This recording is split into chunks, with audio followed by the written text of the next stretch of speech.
ये वही मैच है जिसके बाद ऑस्ट्रेलिया के एक छत्र बादशाहत के पतन की शुरुआत हुई थी। साल 2007 में इंडिया ऑस्ट्रेलिया के बीच T20 वर्ल्ड कप का सेमीफाइनल खेला गया। धोनी ने टॉस जीता और पहले बैटिंग करने का फैसला किया। भारत की तरफ से वीरेंद्र सहवाग और गौतम गंभीर की जोड़ी पारी की शुरुआत करने मैदान पर आती है, लेकिन ब्रेटली और जॉनसन की रफ्तार ने इन दोनों को बांध कर रखा और फिर छठे ओवर में सहवाग जॉनसन का शिकार हो गए। सहवाग के जाने के बाद क्रीज पर आए रॉबिन उथप्पा। अभी टीम संभल ही पाती कि 8वें ओवर में गौतम गंभीर भी 24 रन बनाकर चलते बने, परंतु इसके बाद मैदान पर आए सिक्सर किंग युवराज सिंह और आते ही उनको बाउंसर मारा, लेकिन युवराज ने लगातार 2 गेंदों पर 2 छक्के मारकर अपने पारी का आगाज किया। उथप्पा भी कहां पीछे रहने वाले थे, लेकिन युवराज का चलना बेहद ही जरूरी था, क्योंकि कंगारुओं ने मैच से पहले कहा था युवराज को हम बाउंसर पर आउट करेंगे। इसीलिए युवराज ने उनको बल्ली बराबर ठोका और मात्र 20 गेंदों पर ही अपना 50 पूरा कर लिया। रॉबिन उथप्पा तो बेमतलब का जॉनसन को आड़े हाथ ले लिए,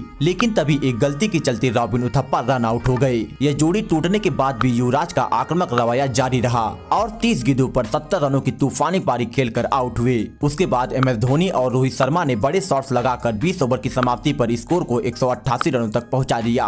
अब टारगेट का पीछा करने मैदान पर उतरे एडम गिलक्रिस्ट और मैथ्यू हेडन दोनों ने अपने अंदाज में तेजी से पारी का आगाज किया, परंतु फिर श्रीशांत ने गिलक्रिस्ट को 22 रनों पर बोल्ड कर दिया, लेकिन हेडन की हैवानियत जारी रहती है और फिर 68 के स्कोर पर ऑस्ट्रेलिया को दूसरा झटका भी लग गया। लेकिन अब मैदान पर साइमंड के रूप में एक दानव आता है जो हेडन के साथ मिलकर पारी को इतनी तेजी से आगे बढ़ाया कि कुछ ही पलों में भारत के लोगों ने जीत की उम्मीद ही छोड़ दिया, क्योंकि ये दोनों भारत के सभी गेंदबाजों को बहुत ही बुरी तरह पीट रहे थे। और फिर उसी बीच मैथ्यू हेडन ने सहवाग के एक ओवर में 20 रन कूटकर बची खुची जीत की उम्मीद को भी दफन कर दिया। अब एक वक्त पर ऑस्ट्रेलिया को 36 गेंदों पर केवल 60 रन चाहिए था और हाथ में 8 विकेट बाकी था, यानी भारत की हार पक्की हो चुकी थी। लेकिन तभी श्रीसंत ने हेडन को बोल्ड कर मैच को वापस से जिंदा कर दिया। हेडन 62 रनों की तूफानी पारी खेली। इनके जाने के बाद सभी गेंदबाजों ने कंगारुओं को दबोच लिया और जब 18 गेंदों पर 30 रन बनाना था, तभी हरभजन ने क्लार्क को बोल्ड कर मैच के मोमेंटम को ही बदल दिया,